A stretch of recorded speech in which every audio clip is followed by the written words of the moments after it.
Greetings. And welcome to House of R, a Ringerverse podcast on the Ringer Podcast Network. I'm Mallory Rubin.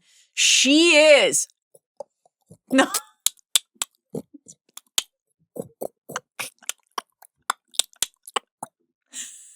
Joanna Robinson. You either just made a bunch of ASMRs people's day, or I'm sure everyone turned the pot off. A bunch of people turned the pot off. Before we even start, do you want to start by telling people what you did when we watched this movie together? Yeah, we had known that the clicking was coming from the trailers. Right. And so when Emily Blunt's character, Margaret, we'll be talking about Disclosure Day today. Yeah, more on that in a Day. Second. When she assumed the position in front of the pink the dress weather is report on, the weather map, report, you know what's happening. Yeah. I felt in my bones the clicking is about to begin. And I turned to you because we were next to each other in the screening. And I leaned close. So close to my ear. And as if you're about to whisper a sweet nothing. Lips flush against your ear. I clicked. And I clicked for like 15 seconds before you elbowed me so forcefully in the chest. I elbowed you so hard. And that was just like an unintentional reaction. It was like with I the felt force so bad. of a Dodge shooting through a farmhouse. I felt so bad, but I was like, I deserved it. I could not control my limbs in what they did in that moment. It's just a very authentic response. In the chest, I thought it was a shoulder. I'm so sorry. That's even worse. It was like kind of a pectoral, lower clavicle. I don't have, we can't use like muscle groups. We just have to use I don't really have any muscles. Skeletal. Yeah, exactly. Okay, but one more memorable experience for us at the cinema. So that's great. So we're going to talk about all of that. We're going to talk about all of that. We're going to talk about the movie that we're covering today right after this. This episode of House of R is presented to you by Target. For 30 years, Pokemon has shown that adventures are better together, and Target is calling all trainers to the celebration. That's because there's something for every era of fan in the Pokemon and Target limited time collection. Thought you found them all after the first drop? Think again. Drop 2 just landed, featuring life-size Pokemon puzzles and an instant print digital camera. The entire collection is in store and online, so check it out now. Explore now at Target.com.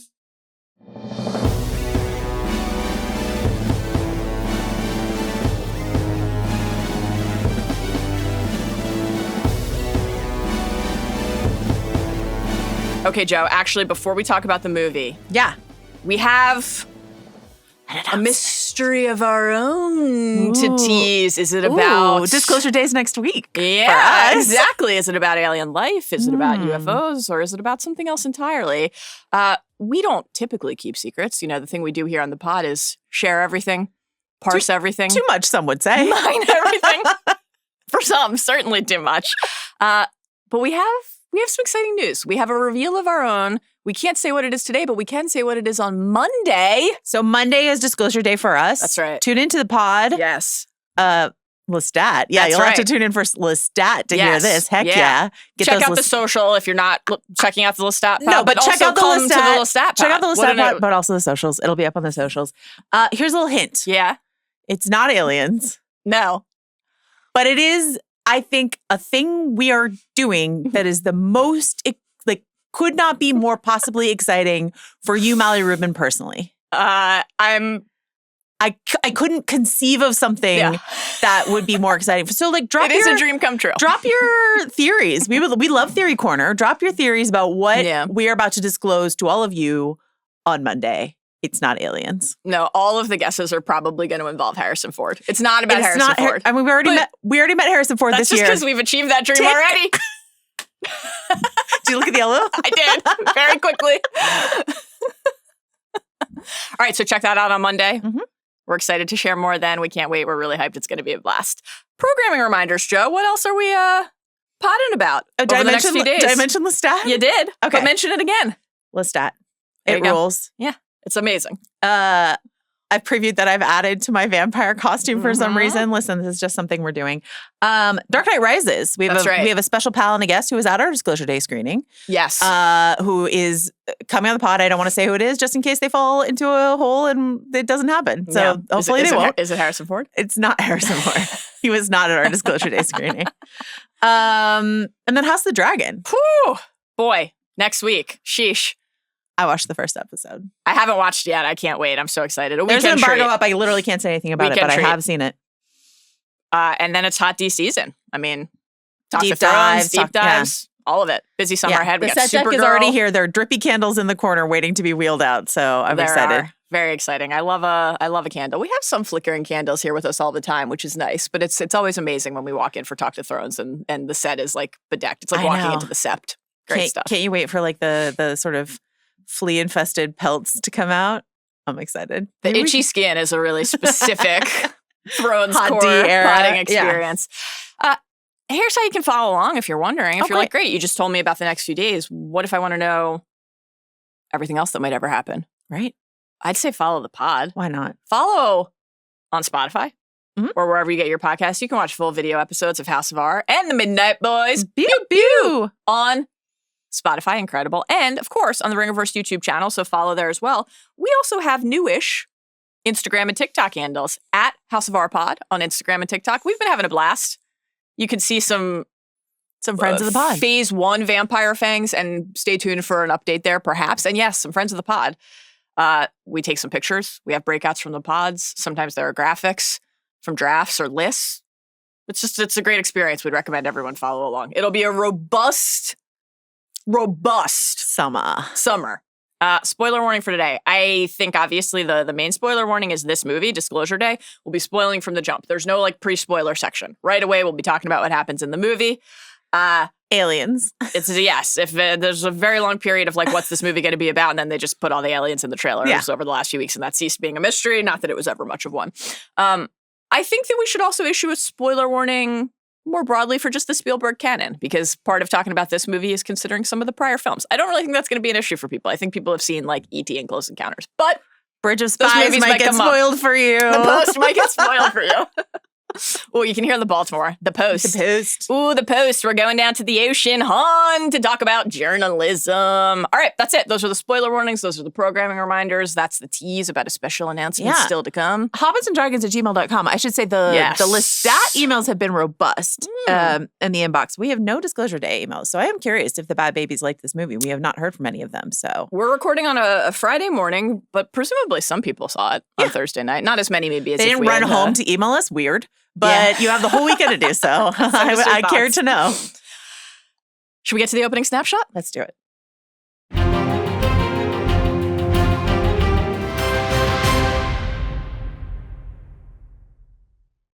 Okay, Disclosure Day, directed by an exciting up-and-coming filmmaker, as Sean likes to joke. It always makes me laugh when he says that. It's like, great Sean bit. Steven Spielberg. Oh. A real Aviator lads. It's time to bring that back. We've got Rings of Power coming in a few months. We're back in Aviator lads season. Written by David Koepp. This is the fifth. Galadriel here. Sorry. Galadriel here. Oh, I missed that.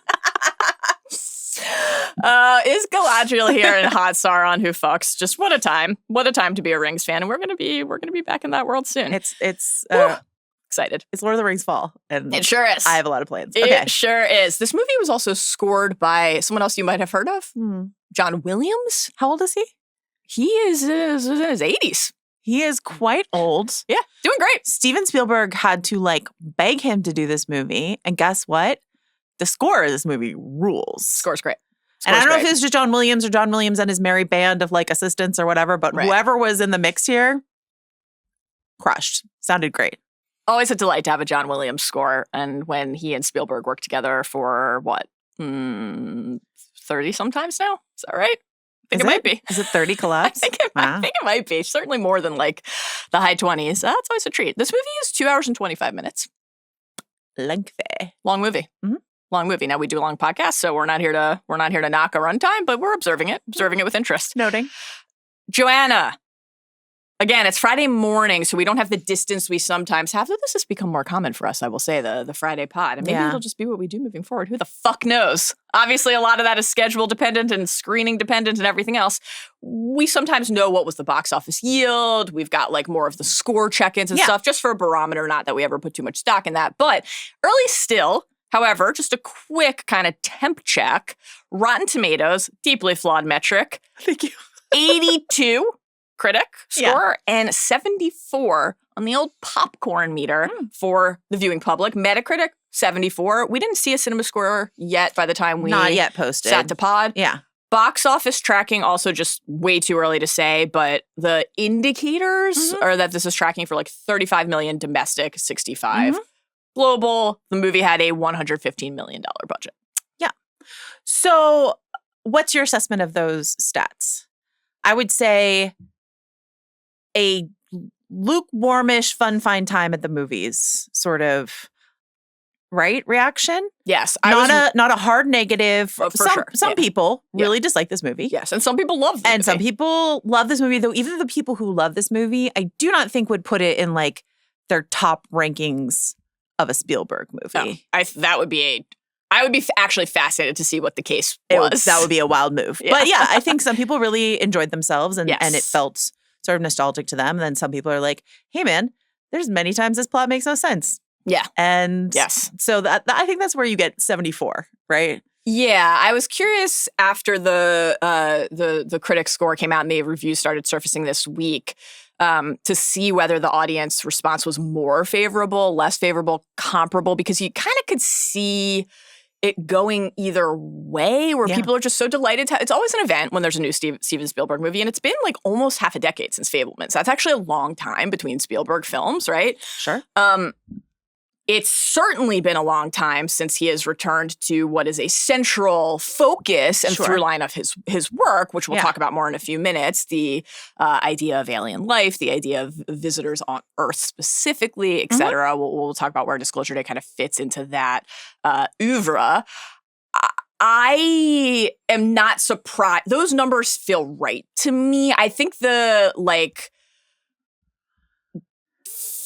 let's transition into like what we thought of the movie here as our quick opening snapshot before we delve into the deep dive and some of the more particular aspects of the story and what was successful and what worked less well. I think there is like a lot that is pleasurable about sitting in the theater and watching the movie, and a lot, as you noted, on the story front that sparks the old thinking face emoji response. And I think the one thing I'm most interested to continue to talk to people as more people like just see the film and they're just natural discussions in your life with your friends, your family, et cetera.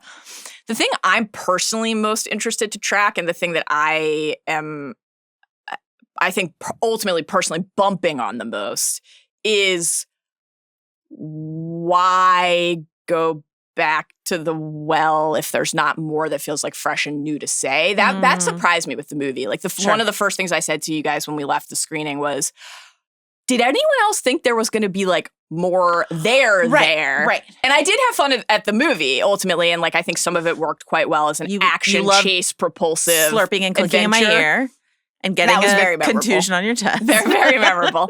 But yeah, I'll share more of my overall thoughts in a second. But give us your snapshot. What did you think of Disclosure Day? Your number one draft pick in the House of our Hype draft. So yeah, let's talk about that. So this is my number one draft pick. I was really excited by the narrative that the studio itself wanted to build, which is, we are so back. We've never been so back. Here's Spielberg back doing, he made West Side Story, he made Fabelmans, he made, Ready Player One, like The Post. I like The Post, but like a lot of his movies in late have not been like overwhelmingly well received. You know what I mean? West Side Story has its, champions, and also Ariana DeBose, you deserve that Oscar. But But this sort of like return to form, this was the approach from Universal was, we're going to do a Spielberg retrospective at South by, and Sean's going to moderate. Steven Spielberg is not only going to show up on the Rewatchables, but like a bunch of other podcasts. Like he's doing the podcast route. It's great. Yeah. Amazing. Amazing Rewatchables appearance. But what the discussion has been over the last like couple months in the lead up has not been like, what is this movie, but the Spielberg sort of legacy, right? And I definitely bought into that when I put it in my number one hype draft. I was like really excited about it. And then as I've mentioned on the pod, I found it like very odd that they were not early screening it for people. I've talked about that just from like a marketing point of view. And so I was wondering, like, it was just a puzzle I was trying to solve. I was like, is there something else there? Yes. That they're hiding that is like an extra special aspect of what this movie is that they wanted to keep a secret from everyone, like Sean didn't see it until we saw it, you know, like people, inside the studio, toe dippers who usually see it, like hadn't seen it. And then we saw it and I was like, nope, That was just what we thought the movie was. And so I think instead it was them trying to keep the focus not on what the movie was itself, but just celebrating Spielberg himself. And I think we all wanted that. We all wanted, because it's been a while, a movie that felt like it could be ranked at the top of Steven Spielberg's filmography. Can Steven Spielberg give us something that could crack his top 10 of movies ever here late in his career? Right. You know, and I wanted that. I think we all wanted that. For sure. I do not think we got that. Oh, no. I would say No. I had a fun time sitting next to you. Same. We will praise Emily Blunt's performance several times on this podcast. John Williams' score hitting a lot of nimble camera work that only Steven Spielberg is capable of. Yes. But in general, I would rank this actually pretty low on my Steven Spielberg rankings. And I would say We Are Not So Back is not what I would like. Spielberg in making Fabelmans, I think, and just sort of like making this movie that was like about him and about his life, was trying to have that moment several years ago.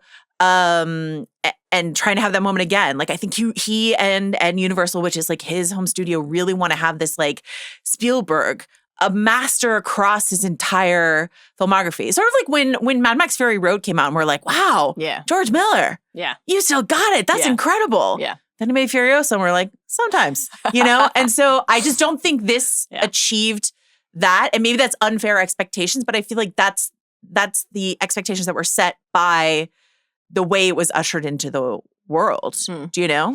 Yeah. I mean, it's interesting because obviously it is impossible, even absent that maybe like engine of encouraging everybody to think that way and invite that collective shared moment. And like, it is fun to have something to collectively look forward to as movie fans, obviously. It's like, I actually think something I'm noodling on and I will reassess over time. It's much easier to appreciate the movie in a total vacuum than inside of the legacy of his filmography. This is something you say when you're like, when like IP or whatever invoke the larger whatever, they do themselves a disservice. Because I found, this morning, I rewatched while I was getting ready, one of my favorite Spielberg movies, which is Indiana Jones and the Last Crusade. Yes. Because I was thinking a lot about the themes of religion and how they apply to this movie. And we're going to talk about that. So I was like, I'm going to put on one of my all-time favorite movies ever. Yeah. Steven Spielberg has directed two of my all-time favorite movies ever, Last Crusade and Jurassic Park. Yeah. And you are a huge E.T. Raiders, Last Crusade for me as well. Close Encounters, Jaws, so like Saving Private Ryan. Duh. Obviously, Minority Report. I massively respect him.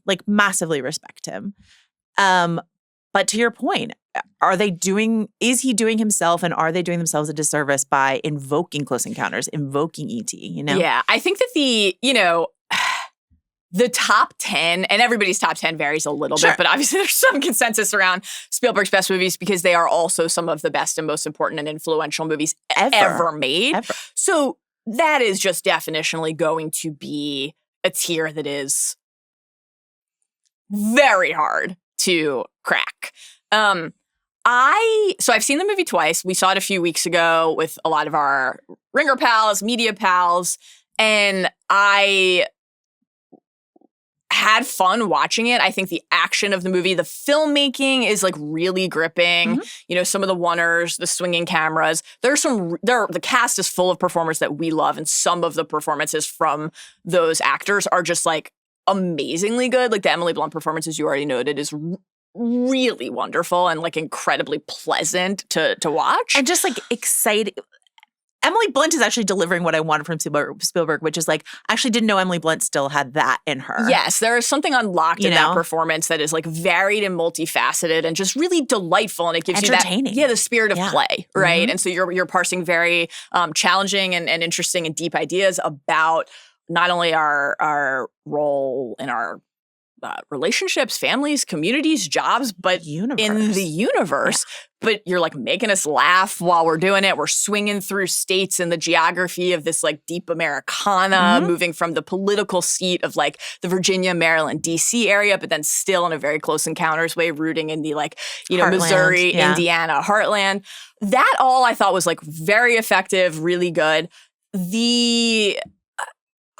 I have like a lot of questions about the alien stuff. And at the end of the day, it's not just an alien movie. It is a conspiracy movie. Mm-hmm. But I think that it like feels not only like it doesn't move the UFO canon forward. And again, some of those are the best movies, not just that Spielberg has ever made, but that anyone has ever made. That is how I feel about E.T. and Close Encounters. Obviously, that is, I should say, not how I feel about War of the Worlds. But and we're kind of just actually, let's transition into the deep dive here, because this was going to be the first thing we talked about. Or do you want to hit something else and we can come back to the filmography? Can I just say one more thing, which is like my question. I was looking at his filmography, and I was looking at like where I think it shifted. Yeah, sure. And I have said this for years that I always say that like Catch Me If You Can and Minority Report, which came out in the same year, are like the two last for me great Spielberg movies. I fucking love those movies, right? And then everything after that, you know, there's things that I can admire, Lincoln or Munich or whatever, but like there's like 9/11 happens, and that's what War of the Worlds is a reaction to, is 9/11. Sure. And so I was wondering, I'm like, did something fundamentally change for Spielberg after 9/11 that like changed the kinds of stories he wanted to make or XYZ? Or did we fundamentally change as, to make it American-centric as a country? And I'm like, are we too cynical now? Like the ending of this movie is so 20 years ago or more that it's astounding. It feels so old-fashioned and weird. And I'm like, wow, are we too cynical for the earnestness of, that we used to respond so well to in a Spielberg movie? Yeah. Or is there someone else who's making that kind of earnest, wide-eyed wonder sort of storytelling that I couldn't think of anyone? Yeah. hobbitsanddragons@gmail.com if you have some answers to this. But I was like, I can't think of anyone who's like peddling that kind of wonder. And are we as an audience not able to receive it anymore? I don't know. Well, so on the audience front, I think on my second viewing, I just saw it with the Gen Pop. The Gen Pop, the public. Went to did you go with Adam? Thursday. I did. Went with Adam. A Thursday late afternoon, early evening showing at the multiplex. Packed house. Yeah. Packed.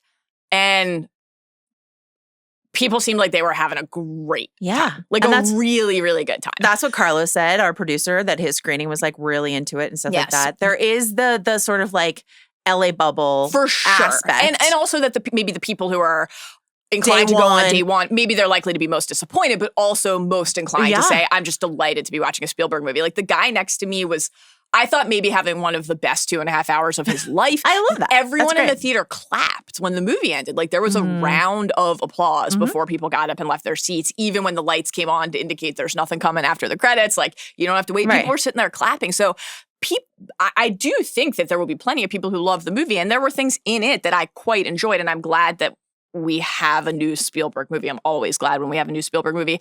The Hope Corps thing, like, I think that there's something really aspirational about the commitment to saying we can unite as combat fake news and whatever the case may be and lay down our arms and, It struck me in a way that I think we like are kind of forced to acknowledge maybe our cynicism on this front, but I think a lot of people will feel this way about it ultimately. It struck me, I really agree with what you said about the kind of 20 years ago thing. This movie coming out 20 years ago, I think people meet it very differently.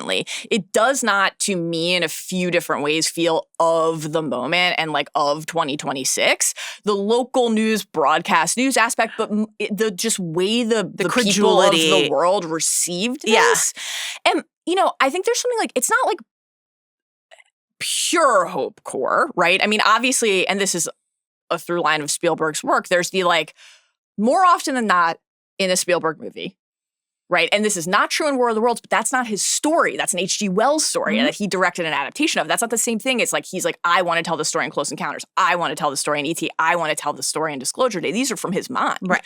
The aliens tend to be the good guys or the friendlies, the misunderstood, and the people are bad. The people are the villains. And so this idea of like, who is holding and keeping secrets, we'll talk about that more with the Noah Scanlan character, Wardex.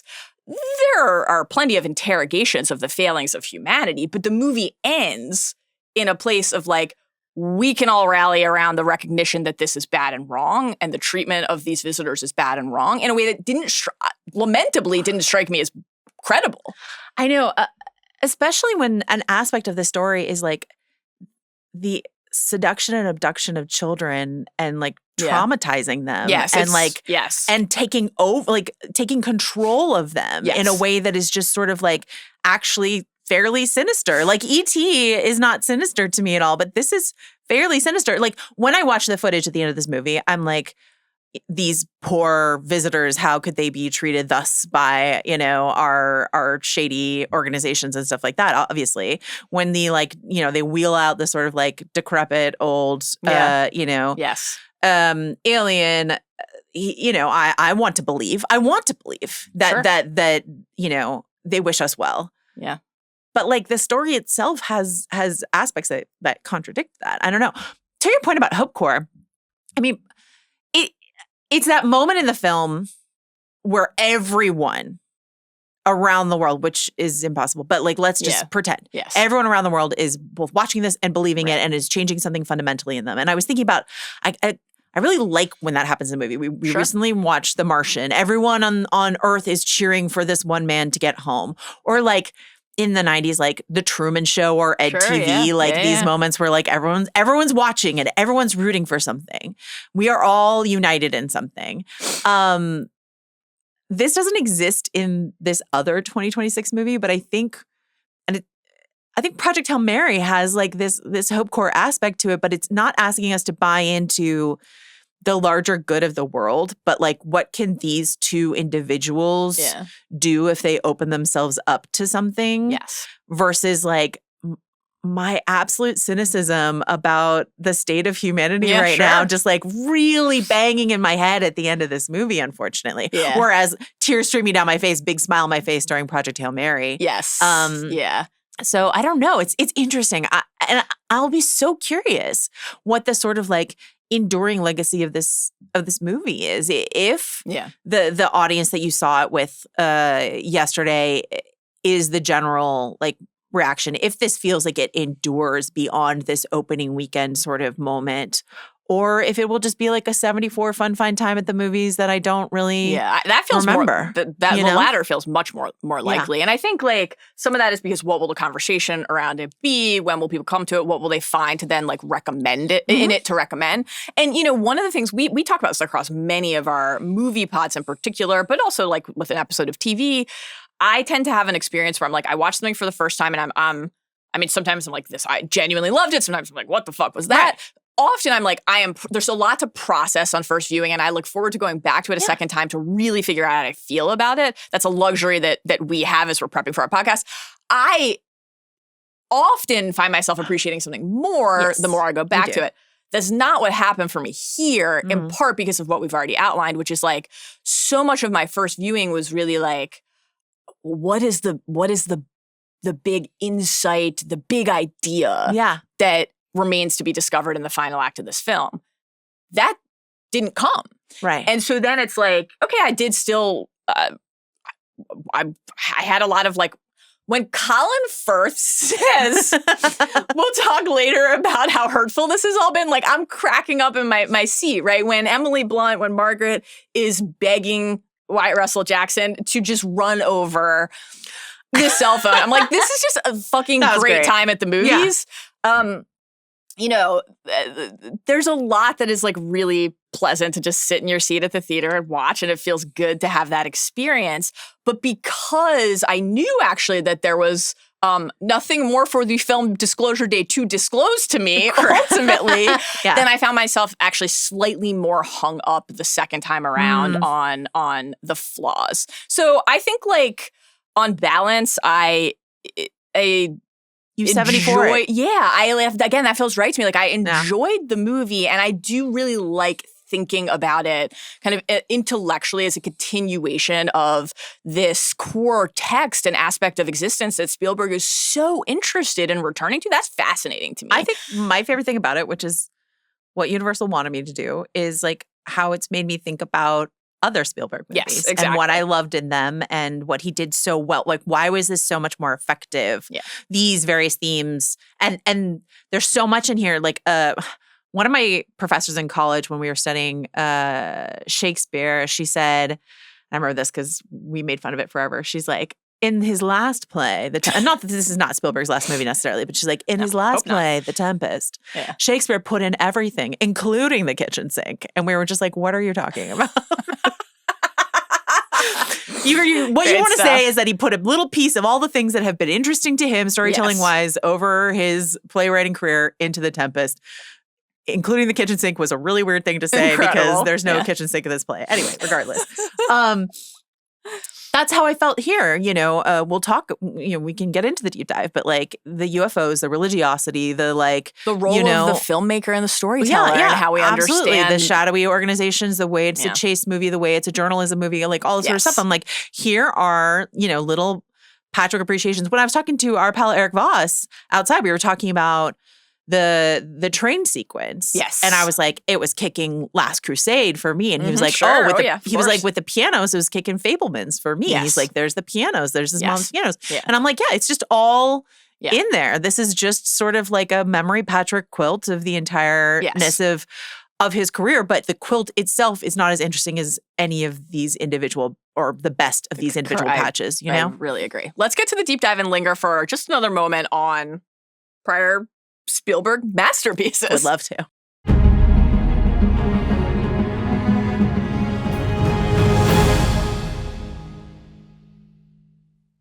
Okay, so Disclosure Day's place in the Spielberg filmography, and specifically in the Aliens Have Come to Earth canon. And it's worth, I think everyone knows this, but worth emphasizing, it's always aliens coming to Earth, right? These are earthbound stories. These are stories about us in our homes, in our living rooms, in our kitchens, in our backyards, or in the farmhouses for sure. In our farmhouses, in the cat and dog door through our kitchens that Barry is going to just crawl out of. Reckoning with our place in the universe, right?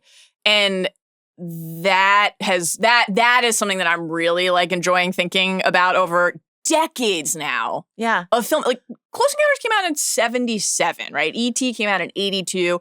War of the Worlds, not a movie I particularly enjoy, came out in '05, right? Did you rewatch it? I did. I rewatched all three of those. Yeah. And actually, I watched some of the Physical Media Boys. Adam has everything on all of these on 4K, obviously, and the Close Encounters one had some fascinating bonus features of just Spielberg talking about that movie. Is obviously, as you noted, he's been doing the pod circuit and everything, and it is so interesting to hear the way he talks about not just his interest in alien life, and obviously this is something he's thought about since he was a small child, right?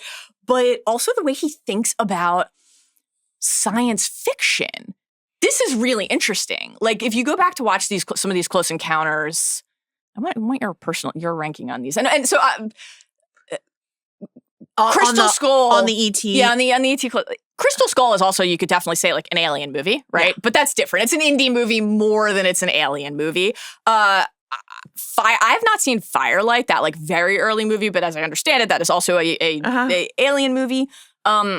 It's not aliens at the end of AI, even though a lot of people think it is. This is not aliens. Adam and I were talking about this last night. That's not aliens. Don't forget. Yeah. What else stands out to you now in hindsight about Close Encounters or E.T., two of the best and most important movies ever made, and just in general, what Spielberg has explored in each of those stories? War of the Worlds as well, if Crystal Skull, if you prefer.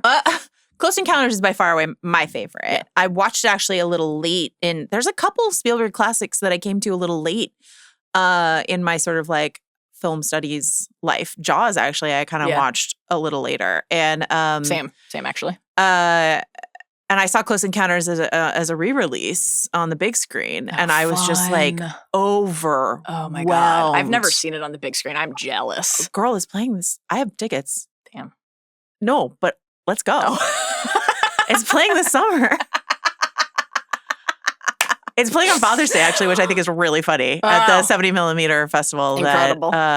Come watch Close Encounters. You're going to be out here? Of town that Maybe. day. Oh, that's right. Sad. Oh, that's right. I keep inviting you to movies when you're out of town. All right. Anyway. We're going to get her to Labyrinth, and we're going to get her. That's right. These are the kind of movies that here in LA, they just want to constantly replay and rep. So we'll put an alert out for Close Encounters, and you and I will go and hold hands and go love to. And cry. I love that movie. Me too. It's amazing. I was just completely overwhelmed by it. And I know E.T. is very important to you. One personally. of my all-time favorites, yeah. So I guess I was curious. I mean, like, in terms of what it wants to say, I think in looking back at all of these Spielberg movies, as I have for the last couple weeks, like this pursuit of who are we? Who am I? Yes. Am I Peter Pan? Am I a monster, or am I someone who can like help these people during the Holocaust? Like, who am I? How often am I staring at my own reflection, trying to figure out who I am? And isn't that like the great big question that storytellers should be asking? Who am I? Who are we? Yes. And what is our role in all of this? And as it pertains to aliens or religion, it's sort of one and the same in a certain degrry and it's also like bad dad stuff. Always. For Spielberg, right? Yes, always. It's God, bad dad, aliens, question mark, bad dad, good dad. Complicated childhood. All of that sort of stuff. And so that's so interesting to me. But I'm curious for you, like, because, I've known you long enough, nearly 5 years now. Well, longer, but like we've worked together for nearly 5 years We've now. known each other intimately and deeply for half a decade and more casually before that. You often talk about E.T. in the context of like the divorce film sort of like oeuvre. But I'm curious, like, Mallory, do you believe in aliens? Of course. Yeah. Okay. Absolutely. And like, why? And do you want, like, even if you don't, like, do you want to believe? Like, what is it that's interesting to you to think about that? Yeah, to me, not a scientist, not an astronaut, not a UFOologist, not a UFOologist. It just has always seemed to me completely improbable and even impossible. And with respect to anybody who feels the other way about it, completely like egomaniacal to think that we are the only beings in the universe. And it's exciting. And of course, like as a lover of sci-fi, books, shows, movies, all of it, also daunting and scary. And one of the things I love about the genre of space exploration, we talked about a lot with like Space Movie Month. And this is obviously like a slice of that. Not every space movie is an alien movie. To think about what an encounter would be like, part of why you've touched on this a little bit already with the Project Hail Mary point, but like part of what I really love about E.T., part of what I love about Project Hail Mary, part of what, even though the end of this movie in particular, like doesn't really work for me, I still admire as like an impulse, I think, and maybe like a commitment to exploring a possibility, is the idea that we could have to reckon with how small and infinitesimal we are, and that might unlock a greater connection and sense of purpose and shared belonging and possibility, and not just have to spell our immediate doom and destruction. When we talked to Andy Weir on this podcast, this very podcast, sitting right there, about Project Hail Mary and just his work overall and his thoughts about these kinds of stories overall, he invoked Three Body Problem and Dark Forest. As I was thinking back to like our coverage of season 1 of that show, and us actually like not. I had not read Beyond. I had not read Beyond yet, and not really wanting to get into like what Dark Forest is. But I think it's like okay to say this idea that Andy Weir said on the Project Hail Mary interview of like just the kind of core thesis behind the Three Body trilogy, that the universe is akin to a dark forest and every other life form and race and population is there but hiding from discovery, because if someone else is out there, they have to kill you before you can kill them.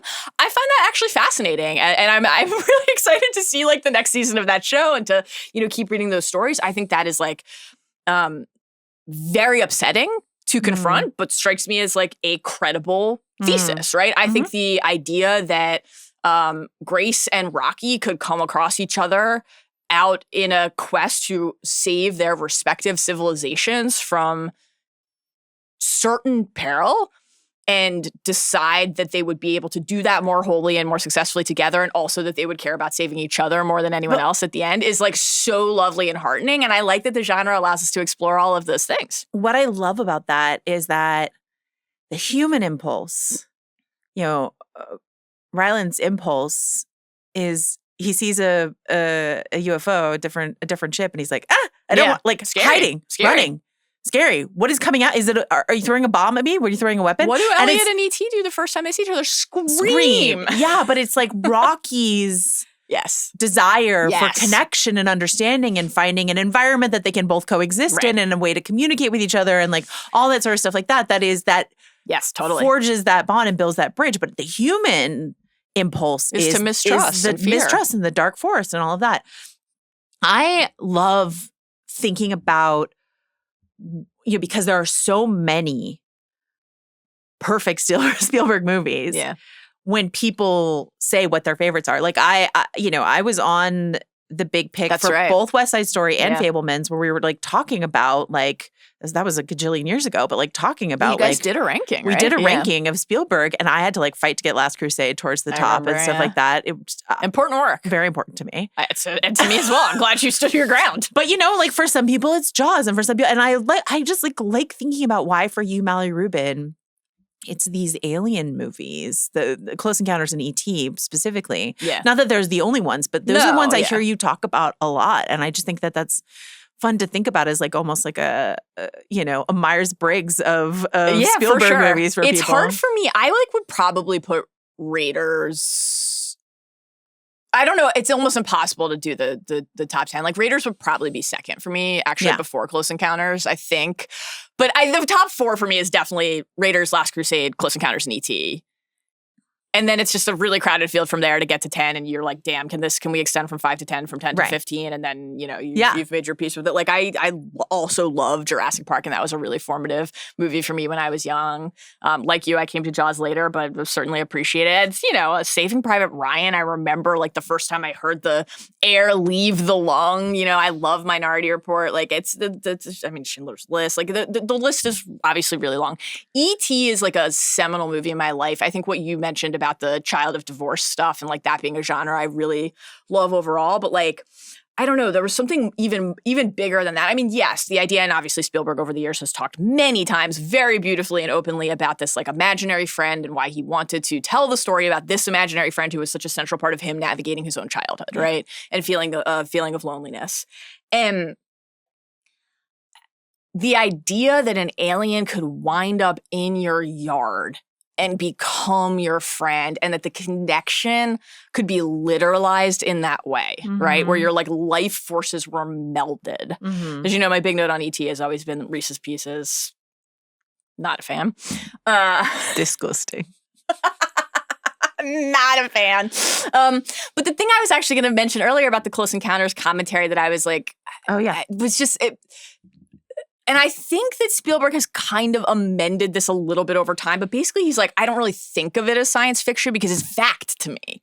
Like it is just it's a fact that these other beings are out there. Really interesting, right?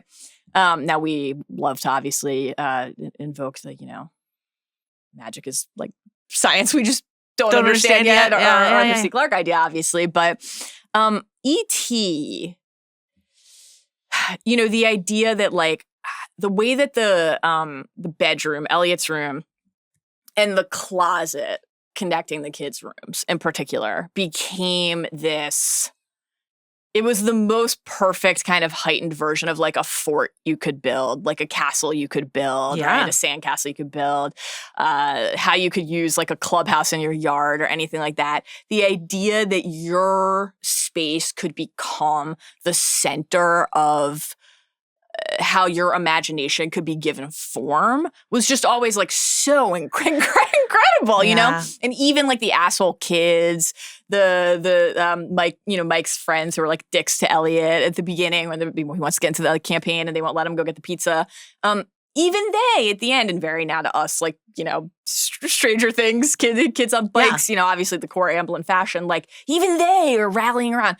And that's, I think, the other thing actually through the lens of Disclosure Day that's interesting to track across the movies is like because there's some of this the Disclosure Day, this is also part of what makes it feel like out of time and I think not a successful way, is there's like clearly an interest in the like 70s paranoid thriller, which is great. And it's a genre of film we love. The way that would maybe manifest in modern society, though, I think feels out of time in this movie. But like, this is also a through line, right?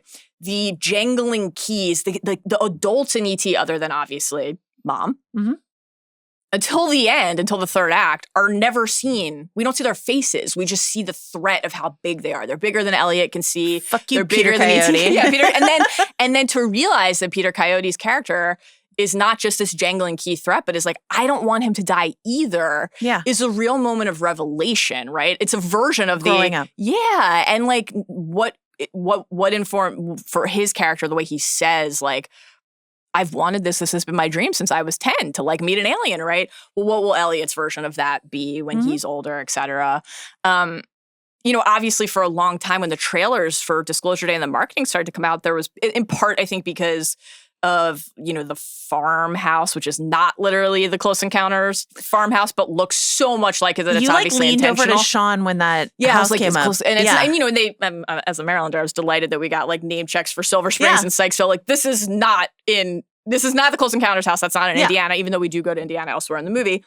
But like, there were plenty of people who were like, is this going to be like an actual sequel? Is this going to be like about like Barry or other people who like had this thing happen to them? And then where are they now and what have they done with that defining experience in their life? That's obviously not the case. What it is, yeah. But yeah, the adults and, you know, the government, the idea that they're like, let's tell them there was around Devil's Tower, the toxic gas leak, like, you know, at the end of the day, the group of people who are amassed at Devil's Tower communicate in another smaller moment of revelation. To me, was never quite as like, I think in part because I was so much younger when I saw E.T., is realizing that Jangle Keyman didn't want to kill E.T. Yeah. But like, we're communicating with music and sound and light, and the goal is to commune and understand. And when the aliens open the ship and walk out, they're not like gunned down, right? There's also a little bit of, oh, you thought, and they do lie and they tell people that there's a toxic gas leak that's going to kill them so that they flee, and they try to gaslight, you know, Roy into like gangs, PCP. Exactly. That's not vampires. Exactly. The version of that in this movie is like Noah Scanlan sitting down suddenly at the end and conceding defeat, which I was befuddled by completely. Terrible. Well, there's no, you just can't say that measures up to the other versions of it. Relatable content. It is defeated relatable. by just being like tired. Yeah. And I get Need it. a snack, need a nap. It's bad storytelling, but it is relatable content to me. It's a really there's like some extraordinarily stupid moments in this movie, and that's one of them. But I love, this is a chase movie. You mentioned like the 70s paranoia thriller, but like if you go all the way back to like Sugarland Express. Yes. I got a great delight in the fact that Wyatt Russell, Goldie Hawn's son, is in this movie. And he's wonderful. He's wonderful and stars. And then like Emily Blunt is doing this kind of like Daffy Goldie Hawn, like Private Benjamin, Flibberty Gibbet like performance, and a real compliment, like fantastic. The duo that I talked about that I love, Minority Report and Catch Me If You Can, incredible, iconic chase movies. You know, everybody runs. Like, you know, it's just like, I love that. I think the pace of the movie is sensational. Well, until the end. I disagree because I think there's like, it's 2.5 hours. Yeah. And there's like an entire subplot, the religious stuff, which I think is interesting, but not well executed. And you could easily slice it out and you would have a trim, svelte little movie. For sure. You know? By the pace of the movie, I don't literally mean the pace of the 2.5 hours of storytelling, which we should come back to in a second on the script front. You mean and like talk about it feels propulsive. Yeah, because we start in media res with the wrestling match, and it doesn't slow down. We don't have like an opportunity to catch our breath. So you're kind of just like leaning in on the edge of your seat because it is a train moving down the tracks towards some sort of confrontation and crash and calamity in its own right. And that was effective. I agree with you, the balance and success. And also it's a movie where we are moving between until they unite. The dyad and the force. The dyad and the force. That was another great moment, seeing this together and leaning to each other. At the exact same time. There are two of you. There have always been two of you. We turn to each other like, force, dyad. And everyone's like, can you guys shut the fuck up? We're like trying to watch the movie. We didn't yell it, but we did whisper it quite loudly. Very passionately. Fair enough. Okay, so chase movie, great. Yes. You know, with the John Williams score, great. Kids lonely kids in isolation. I wrap my arms around some of Spielberg's supposed failures. Empire of the Sun is like a really important one to me. I love that movie. Yeah. And or like when it gets kind of doofy and daffy, like when the bad guys are being dragged around by invisible forces, it's just it's like that was great. It's a hook. Yeah. It's funny. You know what I mean? You know what movie I've seen like 75 times? Hook. Yeah. So like there's again some patches on this quilt really fucking work for me, and then overall it's a bit threadbare. Well, let's talk about one of the people who was tasked with assembling that quilt, David Koepp. What did you make of the script of this movie? And also, this is another moment for reflection and retrospection because they have worked together. Spielberg and Koepp have worked together on a number of films, right? Koepp is the credited screenwriter. One of them, very good. Jurassic Park, an important film here at The Ringer and here at House of R. The Lost World, Jurassic Park. Never understood the flow of those words in that title. Yeah. War of the Worlds, Crystal Skull. Tough. And now Disclosure Day. It's funny because, when we're talking about like who still has the juice. Yeah. And you look at David Koepp's writing career, he has traded a lot of Steven Spielberg's for Steven Soderbergh. Like he's been working with Steven Soderbergh a lot.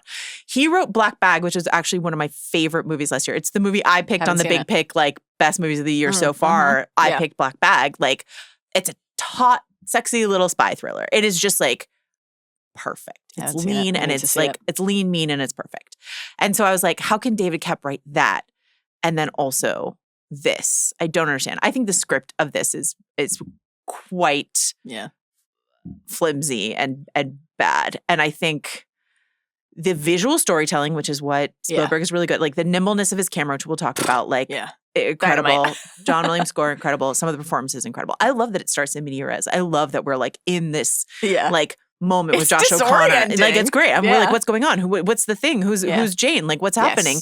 I love the introduction to Emily Blunt as well, like her whole like at home, scene. Like jabbing around the Kansas City loft that they've got there. Incredible, wonderful.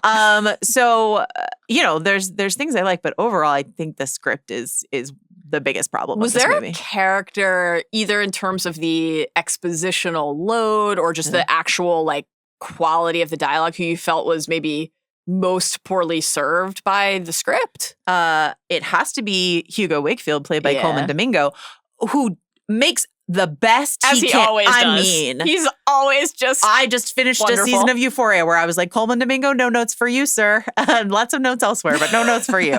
Never any notes really for Coleman Domingo, he's the best. Honestly. Running Man, which I thought was a big disaster. He was fantastic. And, so like, he's kind of untouchable. Yeah. But like, what he is asked to do as guy on the phone for this almost entirety of this movie is incredibly tough. Yeah, kind of a very fine point to put on it when Emily Blunt's character, Margaret, we'll talk more about the forced diet and their respective kind of power set shortly, but when Margaret and Daniel arrive at Hugo's secret base, got some questions about how it was secret.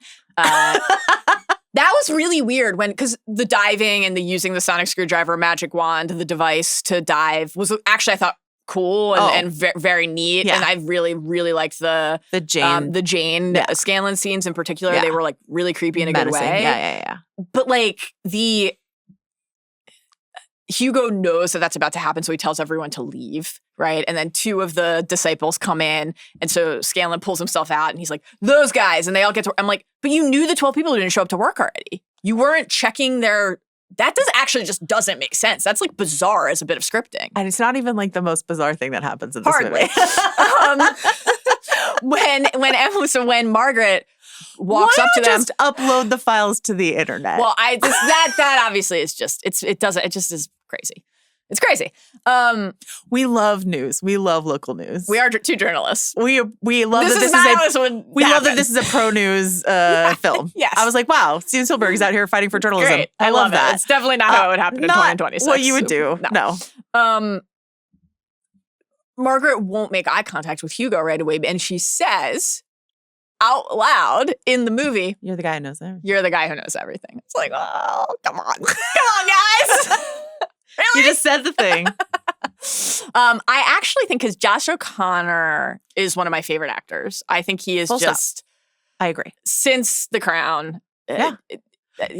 I fucking love him. Did you see the junket interview that he did with Eve Houston, who plays Jane, where they were asked like sort of another one of my favorites, as you know. Oh, I know. They were her eyes in the movie incredible. She's just dynamite. When they asked them like what conspiracy they would want to get to the bottom of, did you see this? What did he say?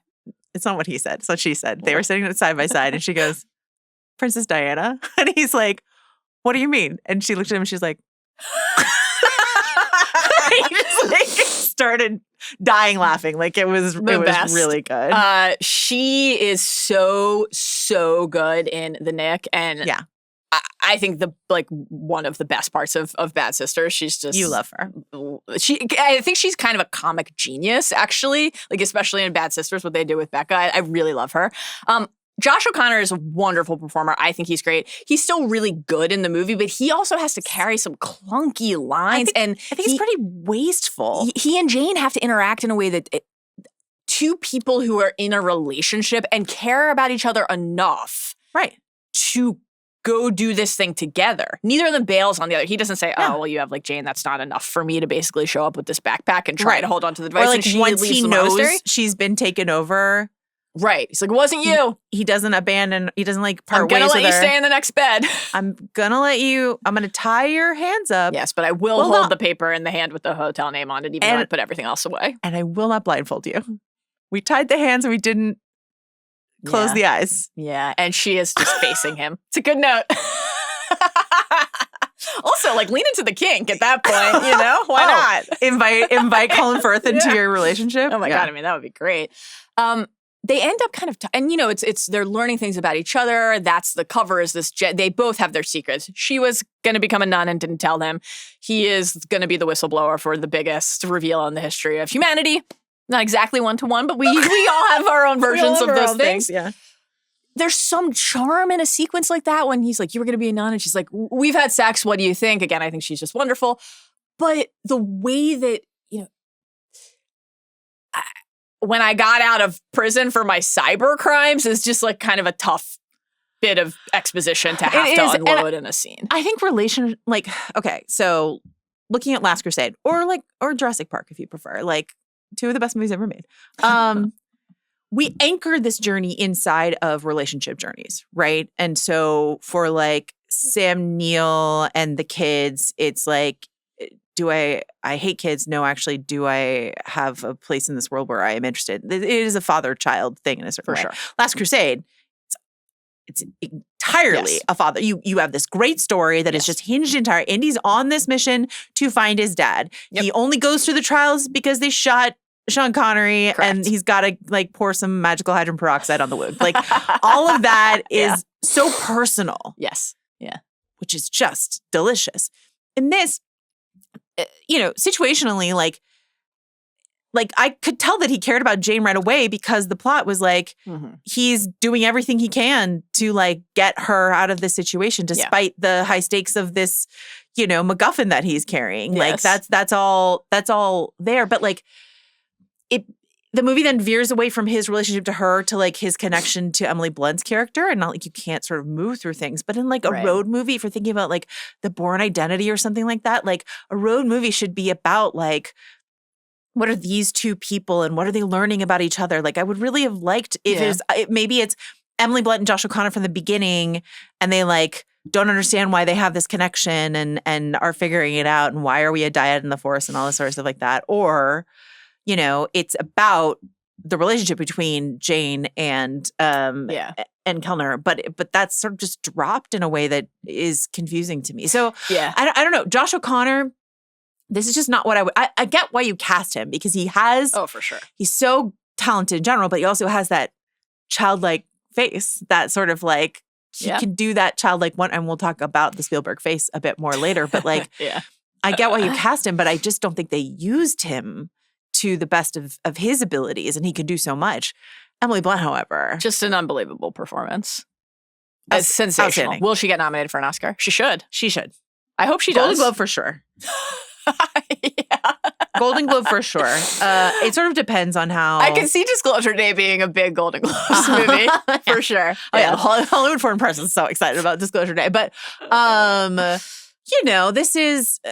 I would love for her to get Oscar. I think she should because like it's an emotional performance. It's a funny performance, and I think comedy should be more readily recognized at the Oscars. I think she deserves it. In general, like I think that the humor of the movie was one of the really successful parts, and she's the engine of so much of that. I thought that all of the Margaret Jackson, Emily Blunt, Wyatt Russell scenes were amazing, just amazing. Them in the hospital, like the hospital stuff was hysterical. Like his her reaction to him revealing this trauma and the dreams and the singing. It's like, you do. Like every night. You know, they're both just so great in that scene. The like when they cut through the bathroom into the other patient's room because she has at this point clicked. She's spoken fluent Russian. She's spoken Korean. Yeah. She's had the interaction with the cop who pulled her over, with people on the local news set. You know, you gotta get out. So she has a different level of awareness of what is happening to her because like when she's speaking these other languages, she doesn't know. But when she tells the cop these innermost truths about how he feels about his wife, his new baby, et cetera, she's like, what the fuck just happened? So when she looks at Jackson and is like, she doesn't have to say out loud what he's thinking. The comedy is in not saying it and saying to him, oh, how dare you think that? Because it's like about their relationship. And then later there is a little bit more of an overt at the convenience store gas station when she'll end up splitting. Like, you wouldn't go with me if I moved. Like, you want me to go. You want to say you have your thing. We've grown apart. People grow apart. I think in some ways, not only the single like funniest maybe moment, but the to me, the encapsulation of why the humor was so important as like a pressure valve release in the film was actually in a stretch of the movie that I thought wasn't as successful, but toward the end, when they get back to the station, they're about to, via broadcast news, as we have said many times and will continue to say throughout the podcast, because it is just so perplexing, reveal this instead of just putting it on the internet. The fact that Daniel at the beginning of the movie on the phone with Hugo was like, I'm going to just put it on the internet right now. And Hugo's like, don't you dare. And it felt so keenly like they had that in there just to basically acknowledge that the internet existed. Which is like pretty rough. Anyway, Chris like getting everybody ready, convincing the station head, like, okay, where's the control room? Where's this? And everything is so, we know that Scanlon knows where she's going. They're going to be there soon. The generator. Okay, the tension is so keen. And then it's like, do you want makeup? Yeah. Like, that's just gold. It's gold. So good. And like, listen, I so appreciate the comedy that's here. Again, almost entirely carried by Emily Blunt inside of this movie because like, I feel like more movies used to have that, just sort of like a sense of humor throughout. Again, rewatching Last Crusade or even Jurassic Park, like, you know, not the only two great movies that exist, but like you can have action and intensity and emotionality and also just like keep things like funny and entertaining. And like Harrison Ford is like incredible at that inside of Last Crusade. But like the exchange when they're in the speedboat in Last Crusade and he's like, are you crazy? Don't go between them. And she's like, go between them. Are you crazy? I mean, like, it's just like so funny. And I'm just like, that's, and Project Hail Mary had that in spades. Like, it was just like so emotional and so funny throughout. And I just think that like, we often lose it. You know, like we're so excited for The Odyssey and we're so excited for Dune Part 3. Those are not going to be funny movies. And that's okay. No. Things don't have to be. But I think the more we can have that sort of like, you know, that, you want to be entertained. You want to eat your popcorn, hear your John Williams score, and laugh. You want to be entertained and laugh. And also, in a story especially that is in part oriented around assessing and interrogating what the human experience is supposed to be, you have to include that. Yeah. It's part of why I don't enjoy War of the Worlds, not as a story, but that adaptation is it's a fun action movie, and maybe that can actually transition us into talking a little bit about the action and the filmmaking for another beat. But I'm like, this is like, I'm not hoping they all die, but like not really a family I'm like rooting for as I watch that movie. It's so grim. Great Dakota Johnson. It is kind of Dakota amazing Fanning performance, but like, I mean, she's so good she's at that age. But like, it's you know, wild. Yeah. We talked a lot about the pace already, and that this is very much a chase movie. We talked about some of the camera work, but what else on that front in terms of just the actual craft of filmmaking and what Spielberg can do that is just God tier? I mean, when we were standing in the lobby outside of our screening, believe it was Sean who was like, I don't even understand how his camera did some of the things that it did in that like, but one of the most impressive things the camera, like when Emily Blunt comes into the newsroom for the first time, that is like a really impressive camera nimbleness of the camera. That's a great one, yeah. When Kellner, as played by Josh O'Connor, is trying to creep up on this farmhouse, and there's 1,000,001 agents around, and he's just sort of like creeping through the field and then into the car and stuff like that. Again, what the camera does is dazzling. We can't wait to see the behind the scenes of like how they actually like physically accomplish that. Yeah. And at the same time, we're like, literally every single agent would have heard him and turned like it's an open fence and like some branches hiding him. Bizarre. Like absolutely weird. Genuinely bizarre. Yeah. This is a lot. So the camera stuff I think is always impressive with Spielberg. Visually, there's this, I was trying to get to the bottom of this. I'm like, what is it about earlier Spielberg that I feel so lush? And then later Spielberg all has this same sort of like flat aesthetic to me. So Janusz Kaminski, who's his longtime collaborator since Schindler's List, and an incredible talent, has this process that he likes to do called bleach bypass, which sort of washes out the color. It's an intentional stylistic washing out of the color. They use it in Saving Private Ryan to sort of give you that like gritty war-torn feeling. There's constant dust in the air sort of thing. Works so well in Minority Report to like give you this sort of dystopian surveillance state. Everything is kind of chilly and blue and sort of faded in that movie. I love it. I think it looks amazing. He also did Catch Me If You Can, which is like quite colorful and poppy. But like that sort of washed out look becomes this kind of go-to palette going forward. It's the hallmark of their collab, and especially with Spielberg's increasing reliance, or sort of like Robert Zemeckis, one of our great innovative filmmakers who became enchanted by the idea of CGI, but unlike, your Villeneuves or your Nolans, like doesn't use CGI in a way that like can match the kind of storytelling that he told before. So like, why do the dinosaurs in Jurassic Park, not all of them, those brontosauruses, I have some notes, but like, why do the dinosaurs in Jurassic Park look better than the animals in this movie? And perhaps that's intentional.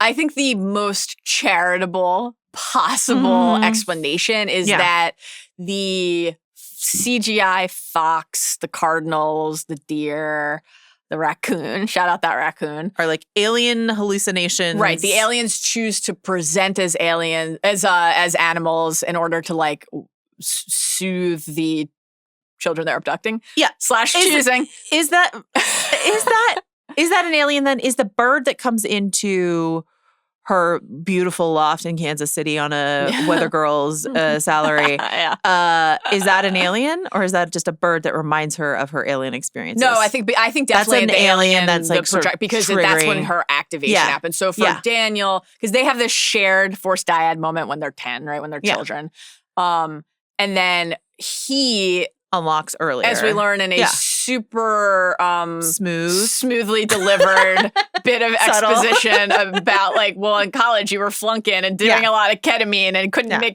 he's like, I couldn't form connections with any other people because of the math in my mind.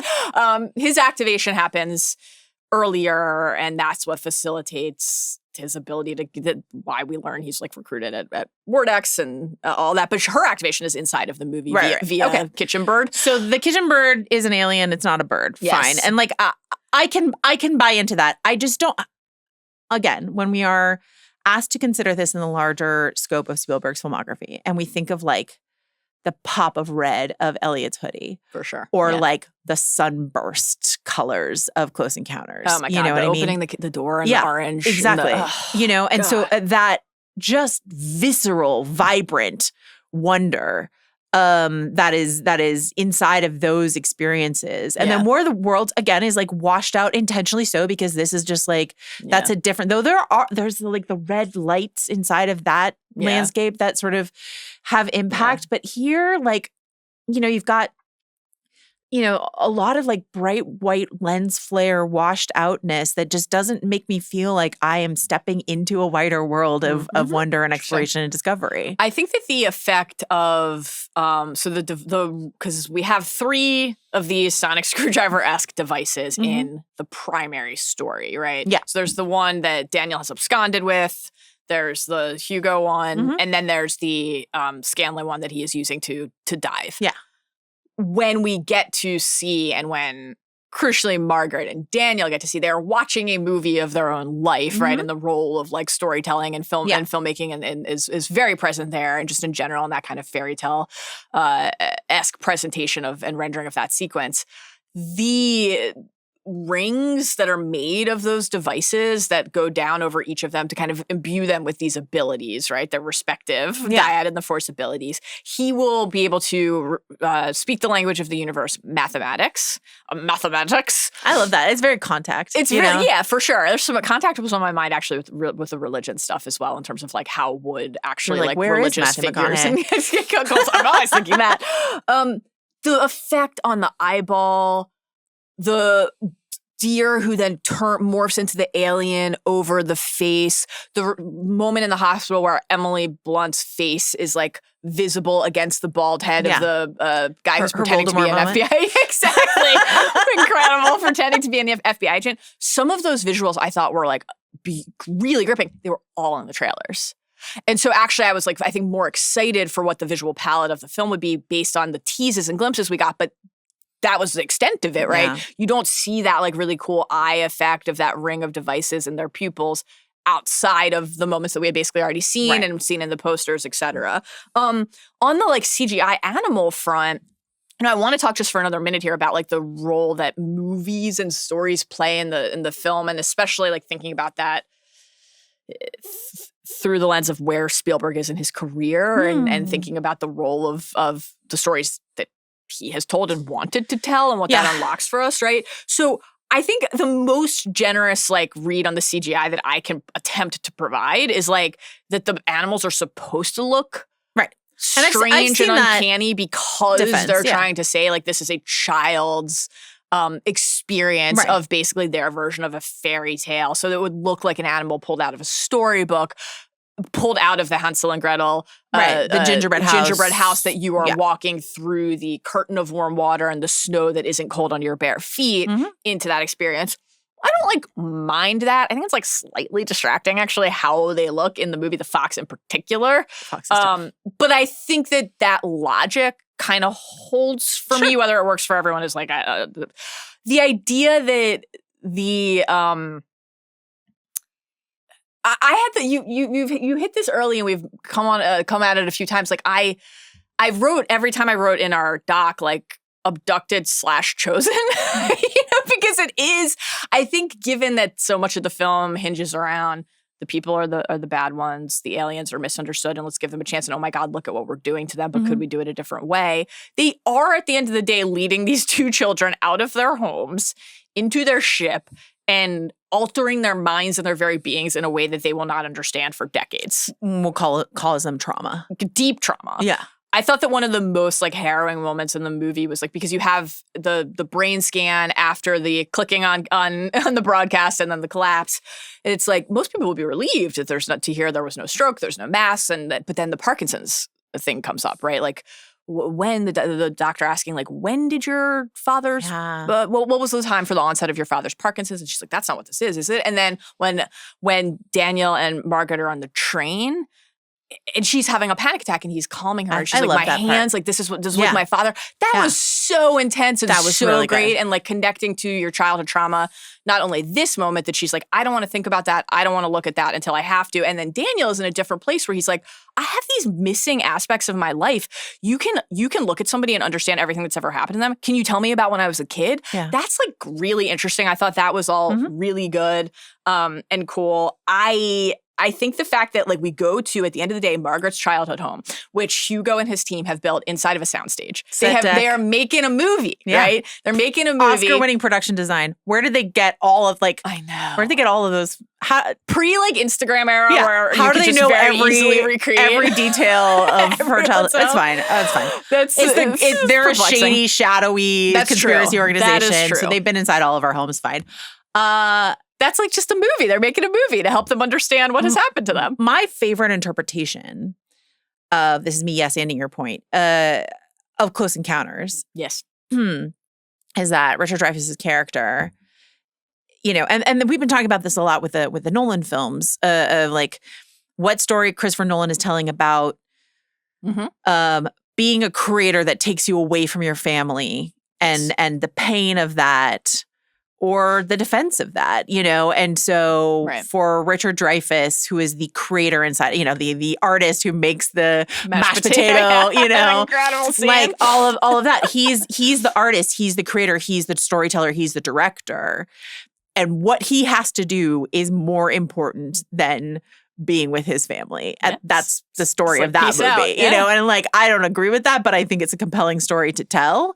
And it really unlocks something for me inside of that. And I love when, I think it's interesting when directors do that, because like it's incredible. It can be incredibly flawed, but they're like defense of their own lifestyle choices of like, this is the decision that I've made, is that like my art and the role it will play in the world. Dreyfuss's character is like making a connection with alien life. And Spielberg is like, yep, that's the same as me making movies. That's the same. And so, the Coleman Domingo as Spielberg, and I mean, if I'm putting an author insert into a movie, I'd love for Coleman Domingo to play me. Sounds great. Absolute honor. Sounds great. What an absolute honor. Yeah, he's kind of in like Spielberg drag the whole movie. It's kind of amazing. He's just so good. But yeah, I do think that idea of like, let's set the scene and take you back into this. And they're the audience in this movie. And like Spielberg face, which is something I always love to talk about inside of this movie. When the two of them are sitting there and their faces are like tilted up and the light is on them, like that's the most Spielberg face. I will say this, I hesitate to say it, but I'm going to say it. Emily Blunt is so good in this movie. She's an incredible person. An incredible, talented person.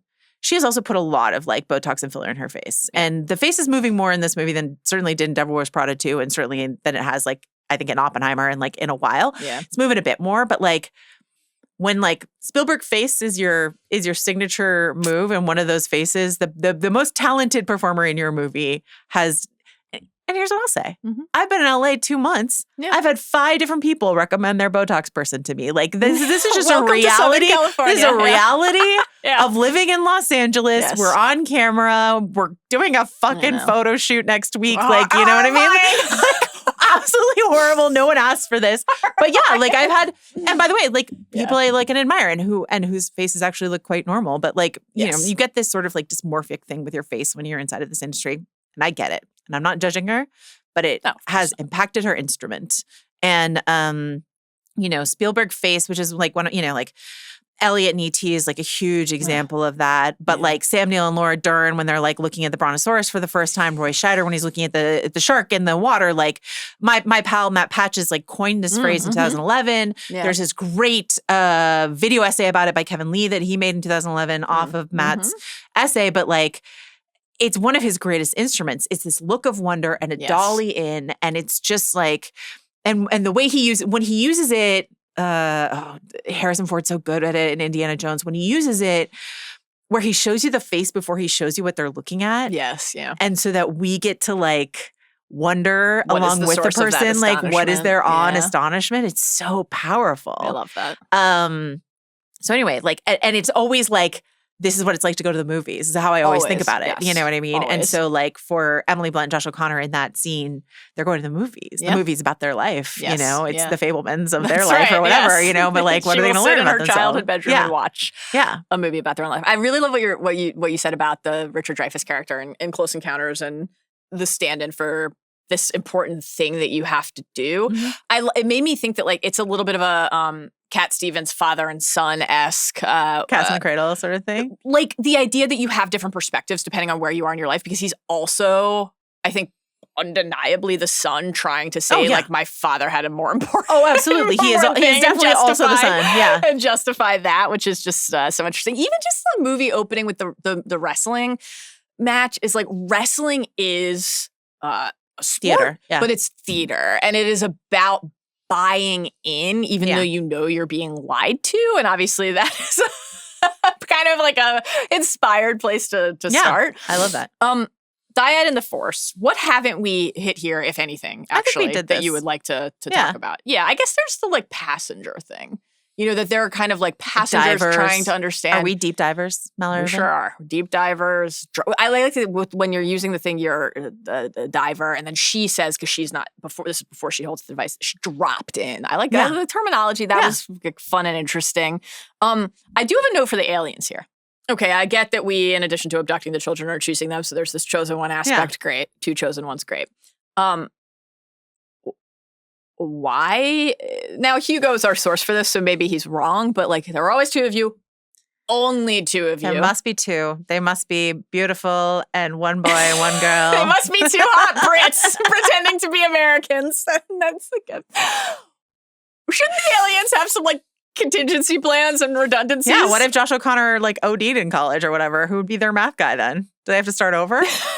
Have they done this for many cycles? And this is the first time their chosen ones made it to fruition? Oh my God, I know. But they had to wait decades to find out if they were going to. All this has happened before and it will happen again. There you go. Also, are Josh O'Connor and Emily Blunt supposed to be the same age in this movie? I think so.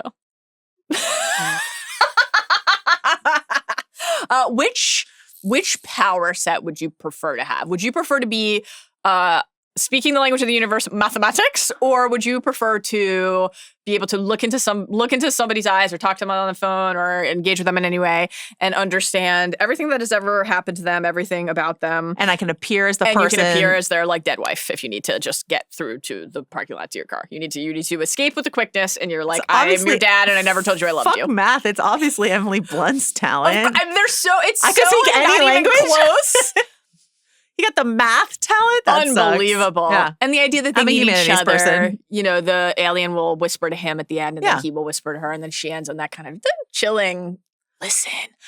I mean, I guess, but like, if she speaks click, can she not click herself? What an interesting question.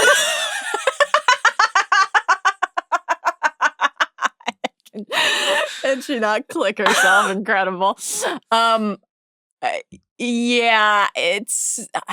I also think it seems overwhelming. Obviously, that's part of the comedy and fun of the movie is that she's very frazzled by like this unfolding in real time. But it would be kind of intense to like. I don't actually want to know. Reading minds would be powerful, but I don't really actually want to know what's going on in everybody's head. This is a classic in you know, it happens in an episode of Buffy Earshot. Like when you get this power, it is so overwhelming, you cannot function. You learn that your mom fucked Giles twice. What's a stevedore? Word X. 79 years of cover-ups. This question of who owns the truth, who deserves to know the truth, whose decision is that, right? Mm-hmm. What do people do with the truth once they receive it or confront it? Who controls it, who disseminates it, all of it. So there's this whistleblower aspect with Daniel, with Hugo, with his team. This is like plenty of whistleblowing in the world, right? The idea that somebody would come across information and then decide they had to act upon it, believable. An interesting like core building block and what can the movie do based on those building blocks aspect of this is that Daniel has done this thing.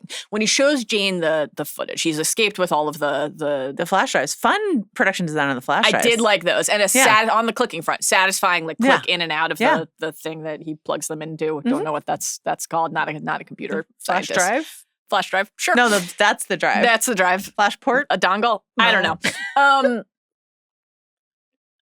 Don't email us. I don't care to know.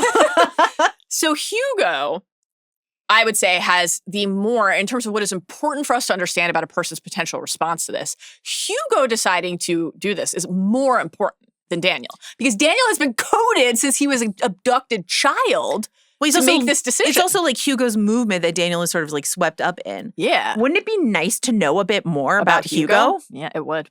And the other people he's who the left. person who sort of like started this revolution. Yeah. In his relationship. And he was touched by this... an angel?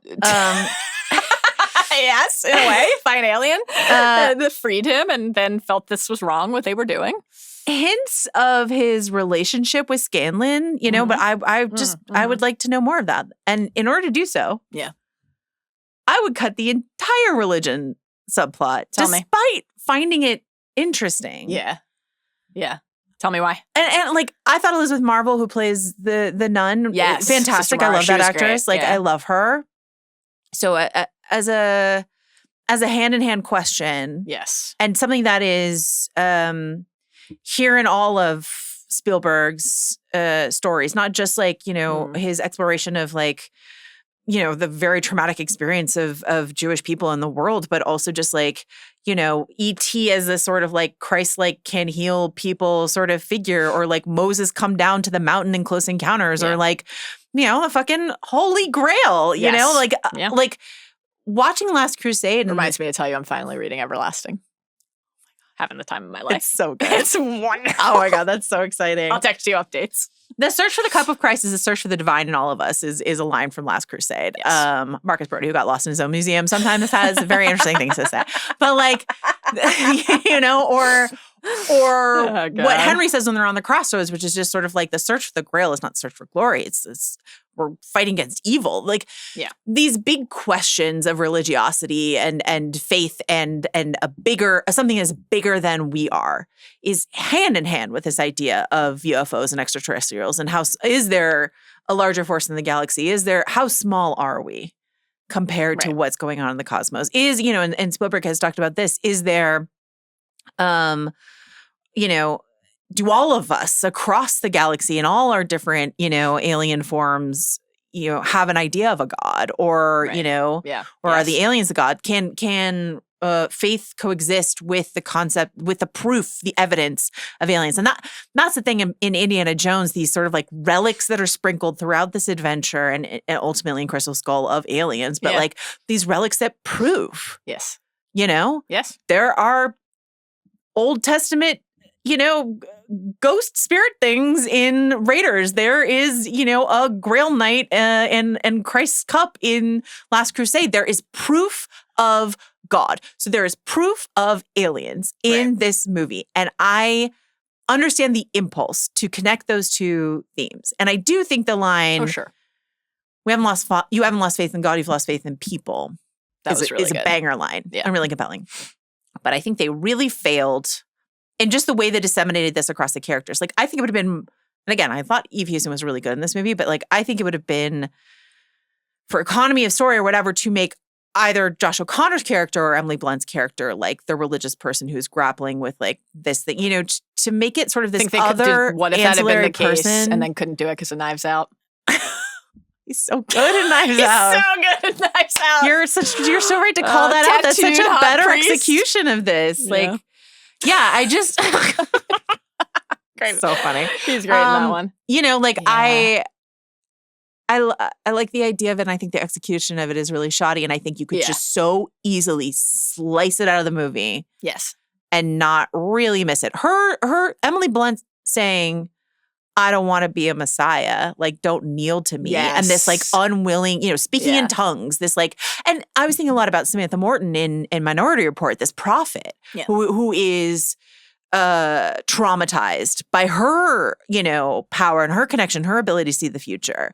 So like, this is obviously an archetype that's interesting to Spielberg, but like, and so that's an interesting journey for Emily Blunt's character. But I think Jane is just becomes so ancillary to the plot that, you know, it's just, it becomes a side quest that bogs down the last part of the movie. I agree. I think it's like, it makes sense both in terms of that connection to the larger filmography and just in the sense that this is very much at its core a movie about belief and our capacity for belief in, and I love what you're saying about those moments of proof of like a definitive confirmation of something inside of thinking about faith, because faith, and I am not a religious person, as I've said many times on many pods, and neither are you.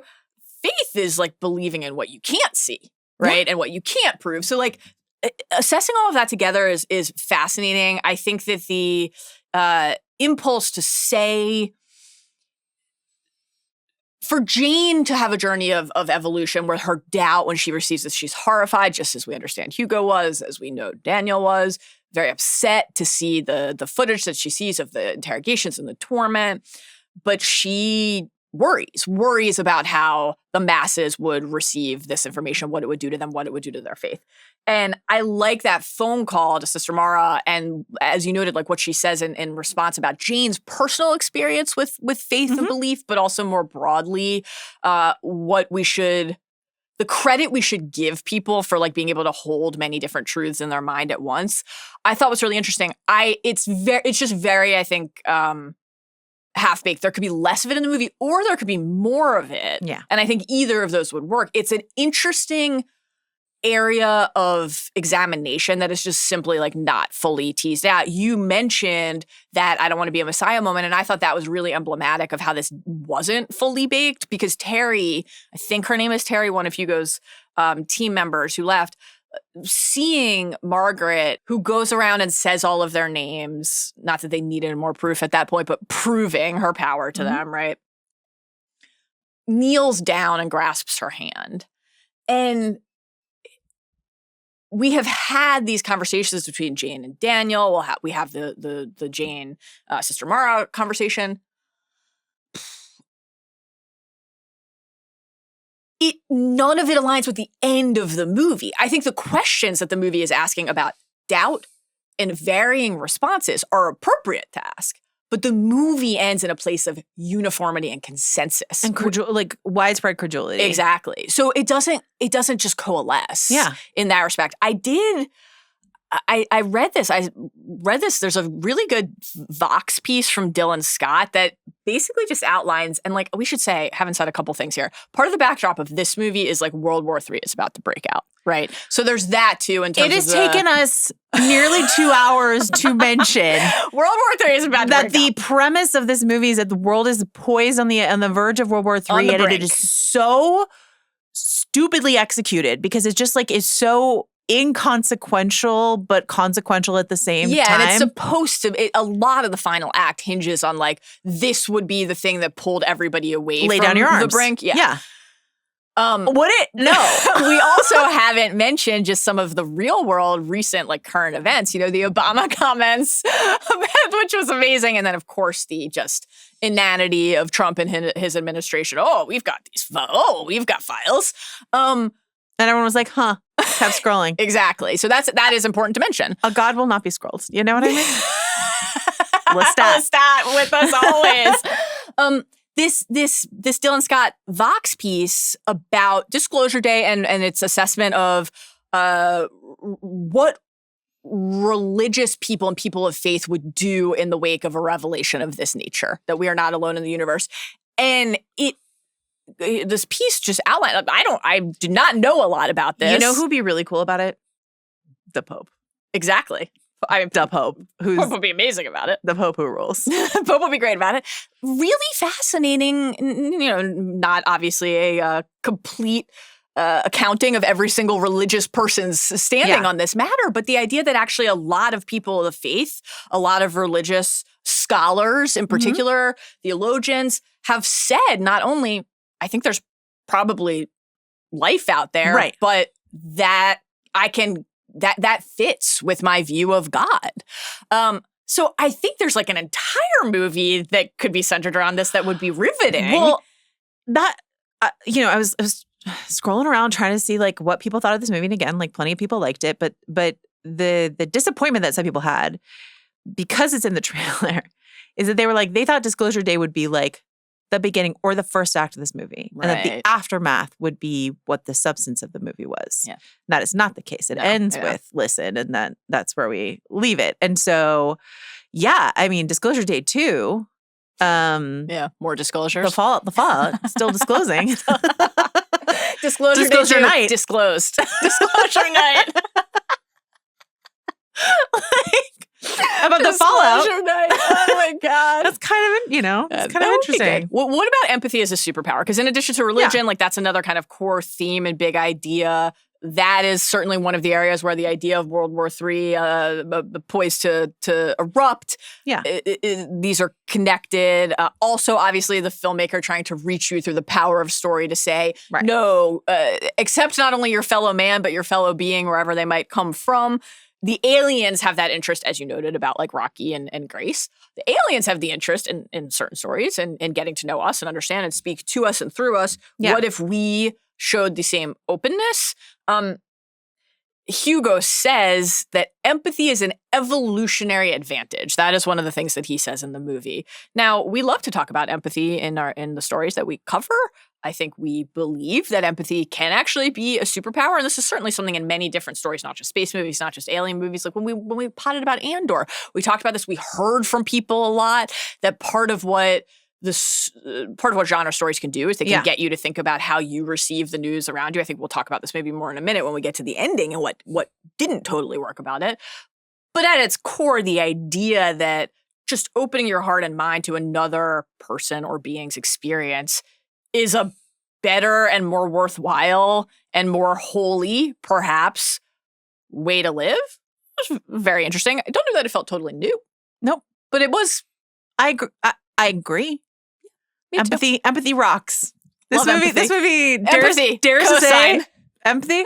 Pretty good. Cosign. Math bad. Empathy great. That's how I feel. We just always have a no math policy.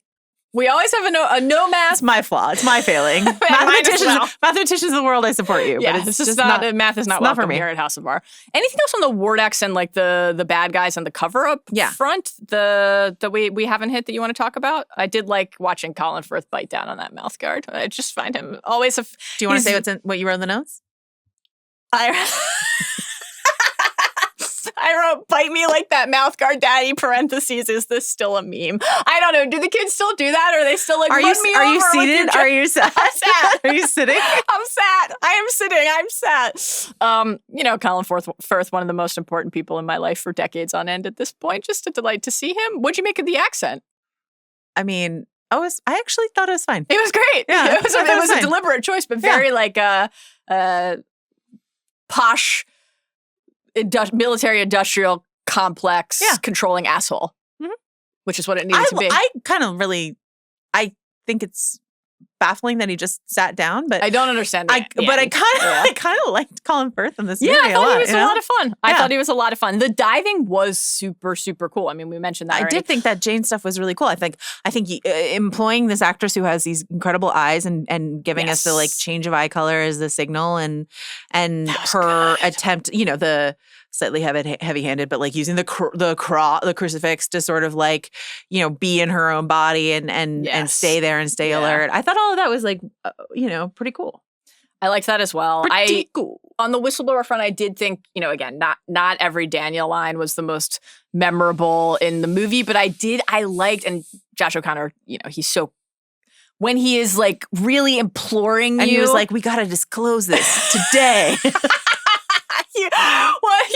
Wasn't Hugo the one who was like, this will be the day? I don't remember. I did really like, because Daniel and Jane have a kind of fascinating philosophical debate about this. Like, is it up to him? Should it be up to him? Right? And she has her reason to fear and her own journey there. But when he says, it's not theirs, right? Like there's the proprietary aspect of Wardex and what data they have and what they do, wave reporting, development, and extraction.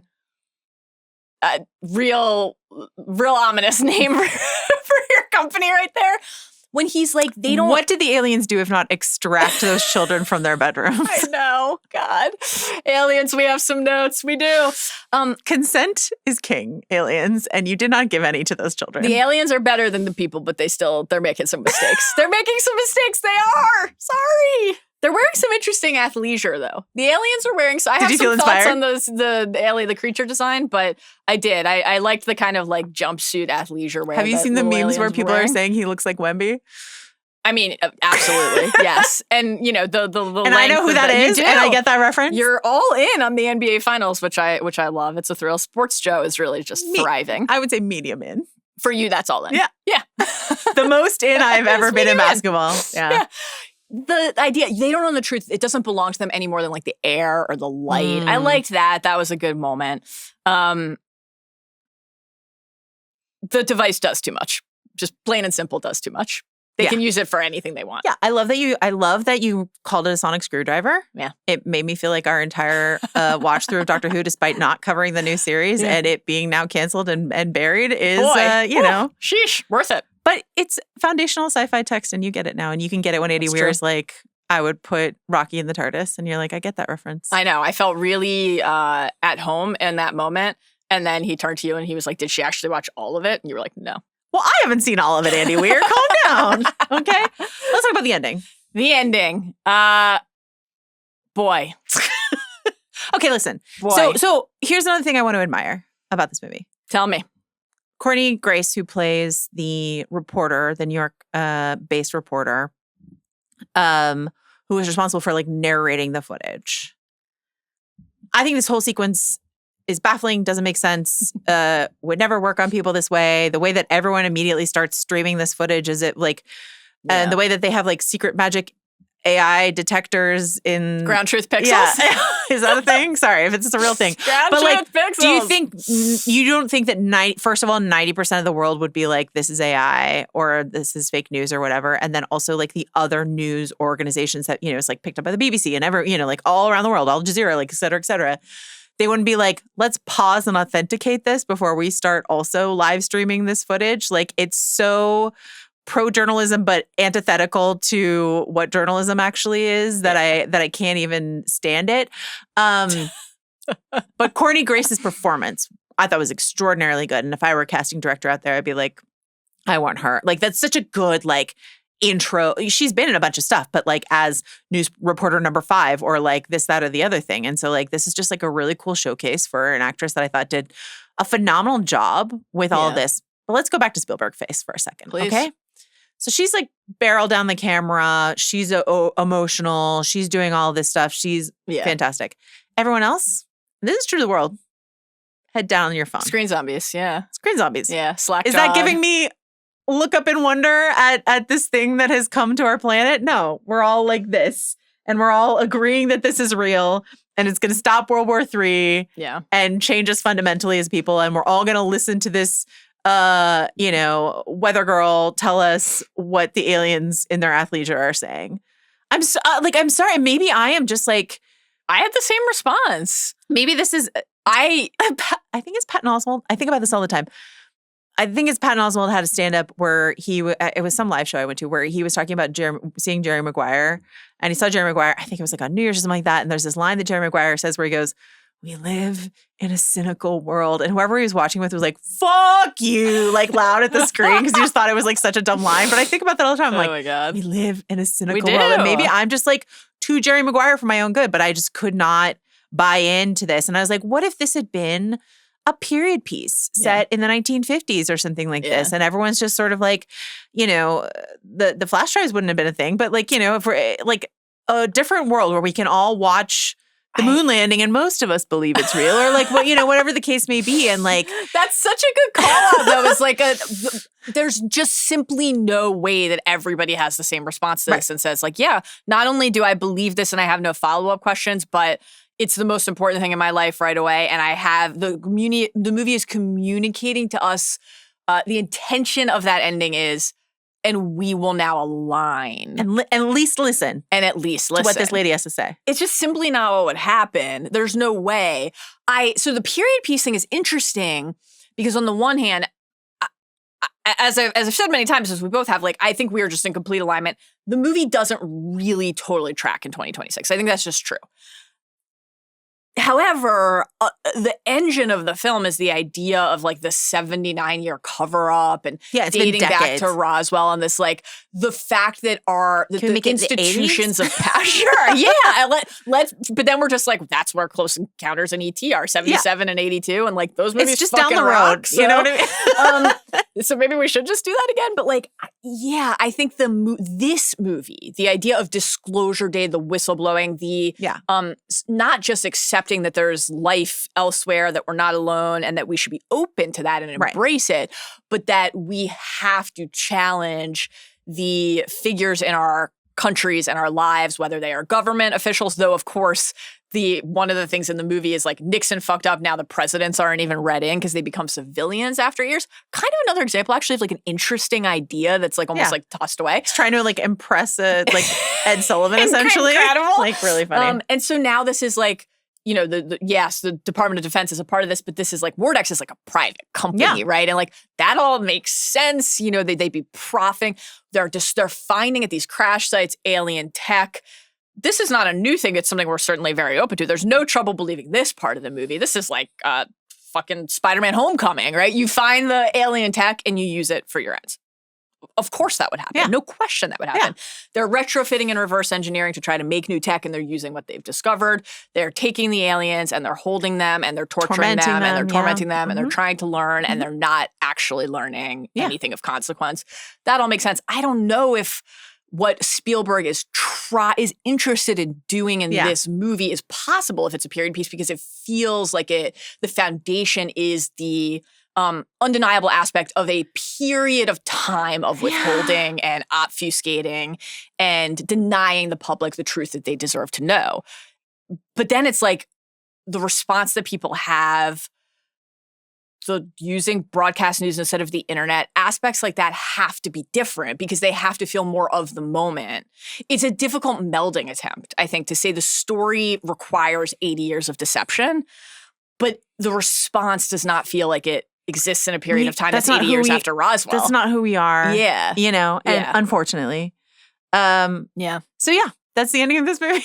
It's very, very, very, very, very, very strange at the end. Like, I don't know. Even just the way that people in the various newsrooms are responding and like, none of that made any sense.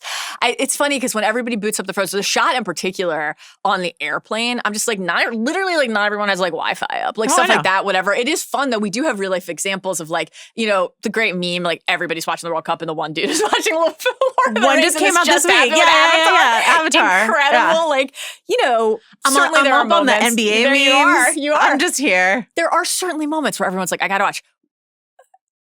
Was every single person in the world doing this? No, but was every like American sports fan like, I'm watching the end of Game 4 and this is the most insane thing that's ever happened in the NBA Finals? Like, actually, yes. Extraordinary. Yes. You know, the World Cup is about to happen. Like I like that you called out the Martian conversation we had about what other, and that was one of the questions you asked on the pod, was like, what other moments could make us behave and respond this way? Yeah.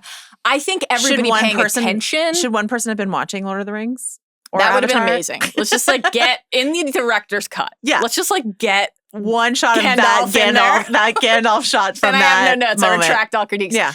I think it's hard enough to kind of believe that everybody would pay attention right away because it's just like, you have your screen zombies and your people who are on their phones all the time and they would see it, sure, but they'd move on. They're like looking at like, and so am I, like, they're scrolling. Cat reels and stuff like that. They're scrolling. That's what we do. Like, our brains are rotting and melting because we can't stop just like falling deeper into the abyss of internet nonsense. Such, like, brain soup messes that Steven Spielberg's beautiful message of empathy and connection feels cannot land. But I'm sorry.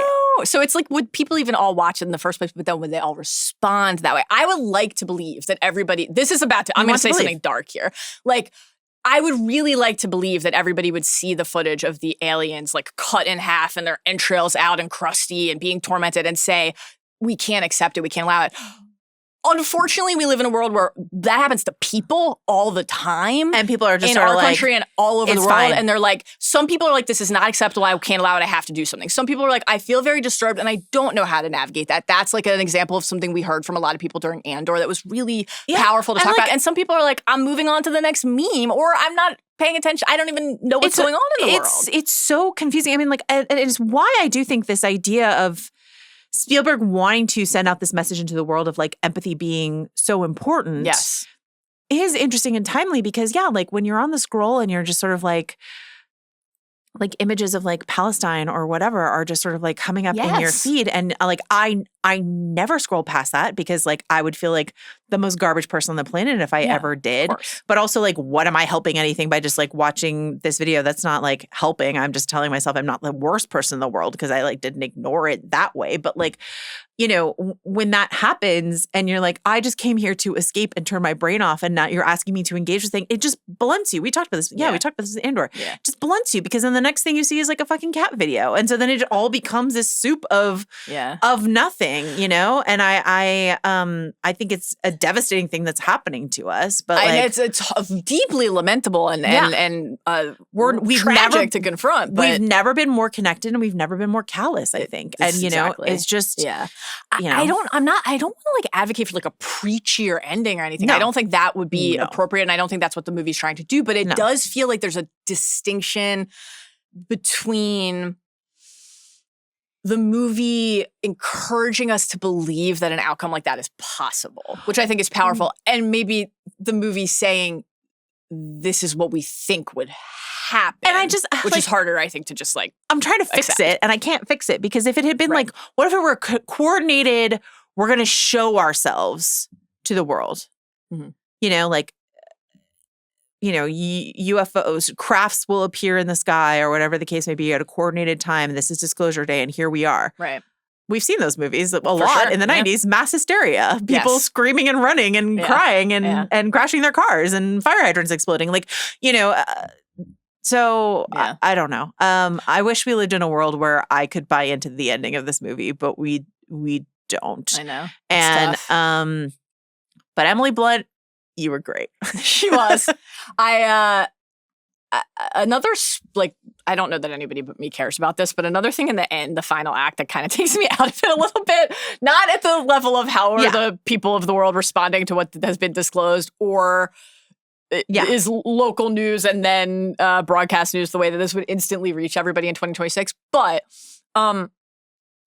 we get these interesting glimpses of all the footage. Some of it is like you've got some fun, like kind of Easter egg connections. Oh, you hated this. It's just, I find it really perplexing why we have like basically one and a half-ish alien designs. There are a lot of different Spielberg ships. Loves the Greys. He loves, they're different sizes. Stature. And it's like, is it because they're kids and adults or are they actually different? Like, did they just get taller? Or that'd be horrible because the little ones are getting, anyway. But like, you know, they've all got their big heads and their big eyes and their gray skin and their long fingers, their spindly fingers. And, you know, E.T. looks different, but like I would say general shape, Jace. Close Encounters aliens are incredibly similar to how the aliens in here look. And tall obviously, and short. Yeah, exactly. And War of the Worlds is the tripod design, obviously very different, but the craftsmen inside, you know, they have the very different like head plumes, but I'd say the design outside of that is not like so radically different. I'm kind of like, where's like the equivalent of Rocky? You know, just like if the idea is or that like we're in the not Doctor alone, Who universe, like, you know, there's just like all kinds, there's life everywhere. One of them's a gelatinous blob. Exactly. Like, give us the kind of like everything everywhere all at once, like hot dog finger equivalent here of just like something. I mean, really they kind of did have hot dog fingers, but I take your point. Yes, you're right. That's actually all we have here is the hot dog fingers. And the you want the rocks. You want the sentient rocks. Something just that feels like a way to reinforce visually in a movie where movie making and what we can do through story and visual language can remind us of our place in the world. It's just like show us how big the world is. It's funny that we got this far into this story about aliens and religious belief and all of this, and I didn't mention and crop circles, and I didn't mention one of my favorite movies actually, which is Signs. I love Signs, and like Signs is about, you know, a smaller scale story about a family and a community and the belief and a more violent incursion, obviously, but like that's such a dumb movie. I really love it, and how it handles this sort of like slack-jawed, it's real kind of moment makes so much more sense to me. I don't know. I think Spielberg, some of it is of the moment, and some of it is it doesn't feel like he's like there's an advancing of the thesis. Which is where we started, where you were just sort of like, I love E.T., I love Close Encounters, War of the Worlds happened. But we've done it and we've done it more successfully. Like the aliens are here, they came to Earth, they're actually not the bad guys, and let's embrace them and show at the end that actually we can. We've just done that before. So you're just ready for disclosure night, and what comes next? What does the Pope have to say about all this? Tune in. Number one, my hype draft 2028. Disclosure night. I texted you, Sean, and Rob last night that I would be taking Gatto in the first round of the 2027 hype draft. No one replied. I was thinking about Flo, and I was like, is Flo going to be like displaced by Gatto for you? Nothing can ever displace Flo. Flo is eternal. Do we want to disclose the fact on this disclosure day that Danny Heifetz has been texting us cat photos from his honeymoon? On his honeymoon, yeah. On his honeymoon. He's a special person. He's great. Some of those pictures are amazing. Yeah. Portrait. He's like portrait mode. Portrait mode, and then but he's using live photo. Yeah. You know, so you could really see his process of how he's zooming in before you get the final image. You have to be really careful if you send a live photo to Mallory because she will always don't do it. She will always long click it. Don't do it every time. Can't help it. Can't help it. Did we do it? Did we hit anything else you want to hit? I think we did it. Great. We'll see everybody on Monday for our special announcement. Our disclosure day. A disclosure day. You know what? It's better than the ending of this movie.